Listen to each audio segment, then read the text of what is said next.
दो दोस्त। बहुत समय पहले एक छोटे से गांव में दो अच्छे दोस्त रहते थे, रमन और मोहन।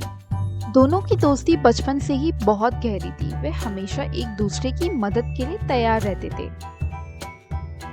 रमन बहुत मेहनती और ईमानदार था, जबकि मोहन थोड़ा आलसी और चालाक था।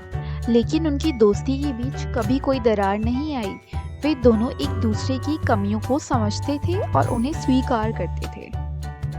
एक दिन गांव में एक साधु महाराज आए। उन्होंने गांव वालों को बताया कि वे जो भी इच्छा करेंगे वह पूरी हो जाएगी, लेकिन केवल एक बार। सभी गांव वालों ने अपनी अपनी इच्छाओं को लेकर साधु महाराज के पास जाने लगे। रमन और मोहन ने भी इस मौके का लाभ उठाने का सोचा। रमन ने सोचा कि वह अपने गांव की भलाई के लिए कुछ मांगेगा, जबकि मोहन ने सोचा कि वह अपने लिए धन दौलत मांगेगा।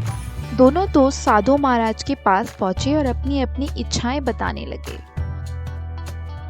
रमन ने साधु महाराज से कहा, महाराज, मैं चाहता हूँ कि मेरे गांव के सभी लोग सुखी और संपन्न रहें। साधु महाराज ने उसकी इच्छा को सुनकर आशीर्वाद दिया और कहा, तुम्हारी इच्छा पूरी होगी बेटे।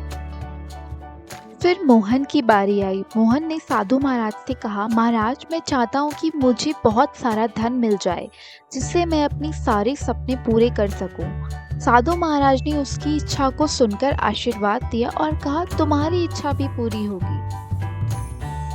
साधु महाराज के जाने के बाद गांव में चमत्कार होने लगे। गांव के सभी लोग खुशहाल हो गए और रमन को देखकर सभी उसकी तारीफ करने लगे। दूसरी ओर मोहन को भी बहुत सारा धन मिल गया और वह अपने सारे सपने पूरे करने लगा। कुछ दिन बाद रमन ने देखा कि मोहन अब पहले जैसा नहीं रहा। वह अपने धन के नशे में दोस्तों और गांव वालों से दूर हो गया था। रमन को मोहन की चिंता होने लगी, लेकिन वह कुछ नहीं कर सका। अंत में एक दिन मोहन ने रमन से मुलाकात की और कहा, रमन, मैं समझ गया हूँ कि सच्ची खुशी केवल धन से नहीं मिलती। मैंने अपने दोस्तों और गांव वालों को खो दिया है। रमन ने मोहन को गले लगाकर कहा, दोस्ती और प्यार ही सच्ची खुशी है। अगर हम एक दूसरे के साथ होते हैं तो सब कुछ अच्छा होता है। इस प्रकार रमन और मोहन ने फिर से अपनी दोस्ती को मजबूत किया और गांव में एक मिसाल बन गए। दोनों ने मिलकर गांव की भलाई के लिए काम किया और खुशहाल जीवन बिताया। इस कहानी से हमें यह सीख मिलती है कि सच्ची खुशी केवल धन और संपत्ति में नहीं होती, बल्कि प्यार, दोस्ती और सेवा में होती है।